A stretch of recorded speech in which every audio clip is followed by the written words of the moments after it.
I am so happy with how this looks for the Rangers. We have a pitcher, Jack Leiter, and he is a dude. And while I do think his hitting is worse than Derek Jeter, it's not that far off. You're not mentioning 2006. You can mention the other people, not 2006. Oh, just because I bought the best soap doesn't mean your room's going to be clean. It just leaves it to where I don't believe that the Canadians had a shot. I really don't like the Clippers just kind of sending it in when they're like, Hi, this is Kelly Forbes with the Dallas Stars, and you're listening to Outsiders Opinions with Kevin and Austin. What's up, y'all? Welcome to our NFL Opinions of the Week. You know, this could be the final series of this season of the Bills saga, as we are recording a few days after, the day after the Bills lost wide right once again. We've talked about it in our previous video on the playoffs in general, but it feels fitting, and I'm sure the man in the studio next to me, it's fitting that we have a video for the Bills. And you want to start off, Austin?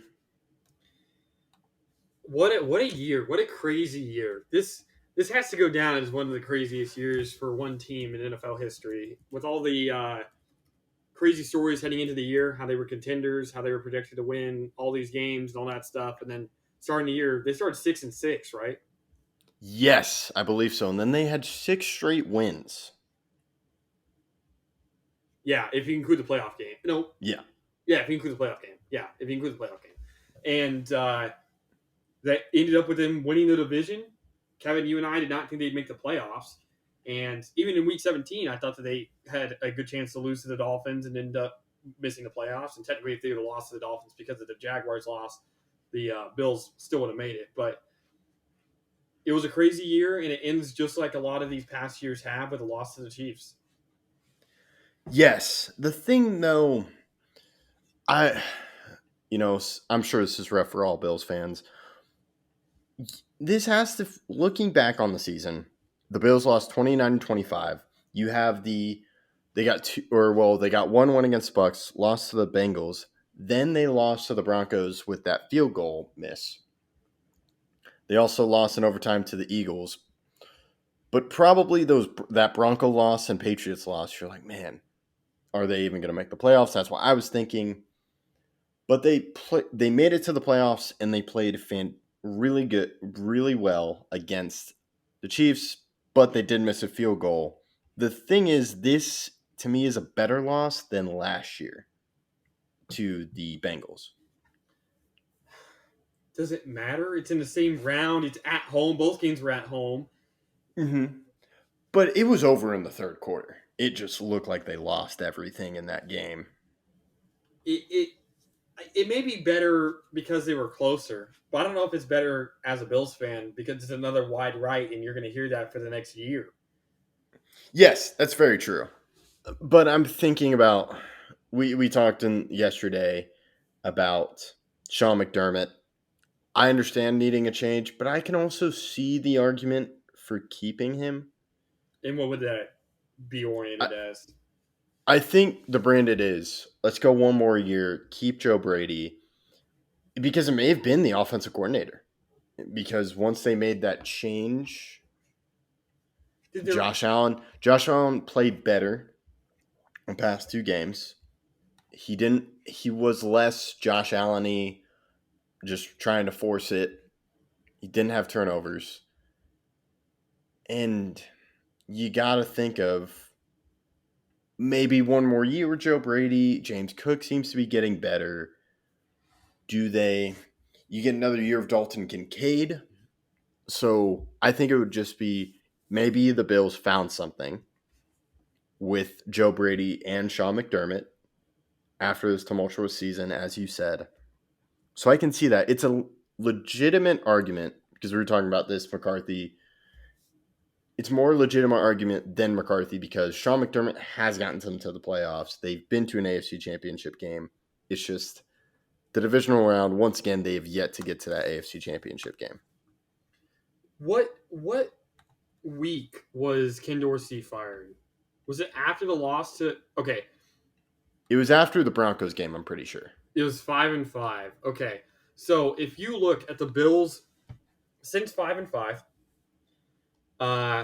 they scored over 30 points 4 times: 32 against the Jets, 34 in a loss against the Eagles, 31 against the Cowboys in a win, and then in the playoffs they won. But still, their top 3 scoring weeks were before that. In week 2, 3, 4, were they better? I don't know. They scored 38, 37, 48 in weeks 2 through 4. A win against Vegas, a win against Washington, and a win against Miami. To me, though, the lows weren't as I think that's just because they big won as the games. highs. Let me put it this way. The Bills beat the Chiefs with less points than they lost to the Broncos. The Broncos game, they lost 24-22. The Chiefs game, they won 2017. Is it the offense that played better, or is it the defense that played better? I don't know. I think The it's thing just is because turnovers. of the results. What were you saying? I think it's just because of the results. Well, if you go turnovers, in a 9-6 win, the Bills... Wait, no. In a 24-22 win that they had against the Chargers, they had 3 turnovers. In a 21-14 win against the Dolphins, they had 3 turnovers. Let me put it this way. Since the 5-5 week, they've had a turnover every single game in the regular season except for the Cowboy game. They had 2 games without a turnover, week 2 and week 4 beforehand. I know they didn't have a turnover in the playoff games, but they still had multiple. Okay, they had 4 games this year with 3 or more turnovers. 2 of them were with Ken Dorsey, 2 of them were with Joe Brady, and Brady in less games. The difference is they won those games with 3 turnovers. The 2 games with Ken Dorsey that they had over 3 turnovers, they lost. The 2 games that they had 3 or more turnovers with Joe Brady, they won. I think it's results. I think it's just you see them have a W and say that it's better. And that's kind of why, again, they're losing to the Chiefs. Is because you say, oh, we're getting better. No, the offense is getting better. We can arrive. They scored 24 points. All right. It's not that impressive. Okay. Got it. So, and I can see their argument, though. That would be the argument. Keeping him. It seems like they hit their stride, starting to get better, started pulling wins together. The argument against it could be this is such a great head coaching market. Well, another argument against it is just how much leeway can you give a man that's been there 7 years? Like, how much longer? Let me put it this way. They've regressed when you think of what they've been in 2020 when they made the AFC Championship game. Since then, they have not made it back. That's You very... could argue that was their best team. That team made it the furthest. Yeah. That's a good point. And then I think that's the only change, though, that would come from this. Because I don't see them getting rid of Josh Allen. I'm curious, how do you feel about Stephon Diggs? Do you think he stays in Buffalo?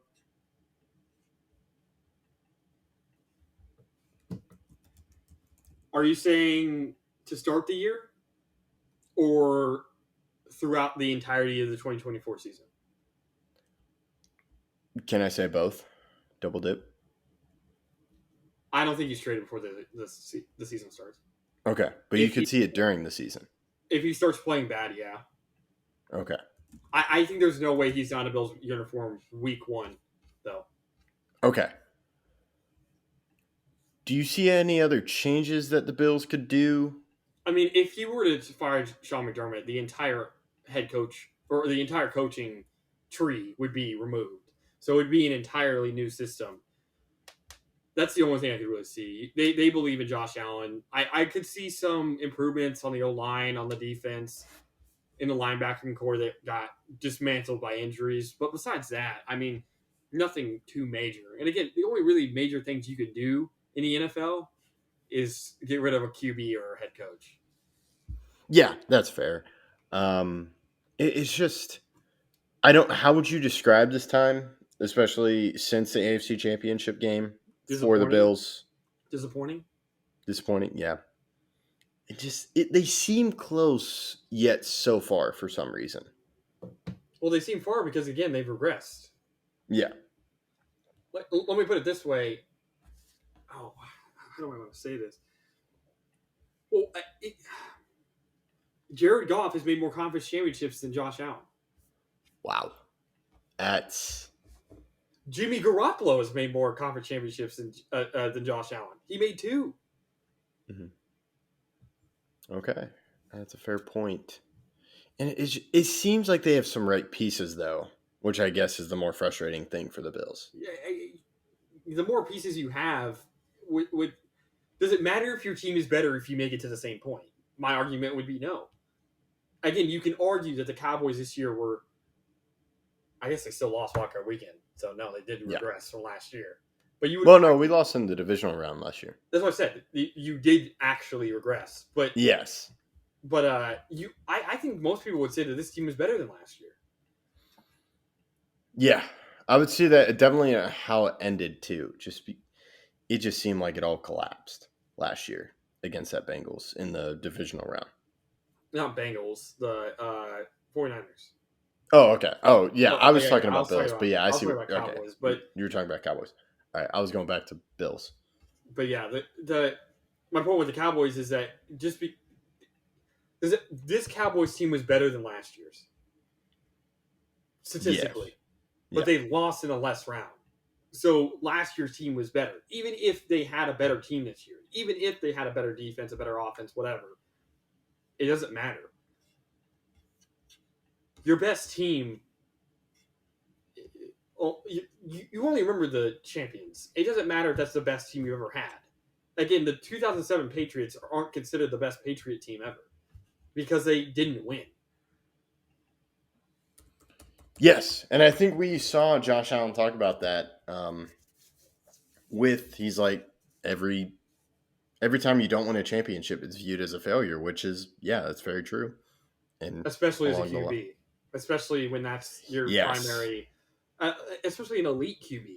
People have talked about Josh Allen as an elite QB since 2020, and he's made one conference championship, which was that season. And again, I can name Jimmy Garoppolo's made one since then. Ryan Tannehill has made one the year before in 2019. There's just been a lot of QBs have made one conference championship game. Yeah, that's a fair point.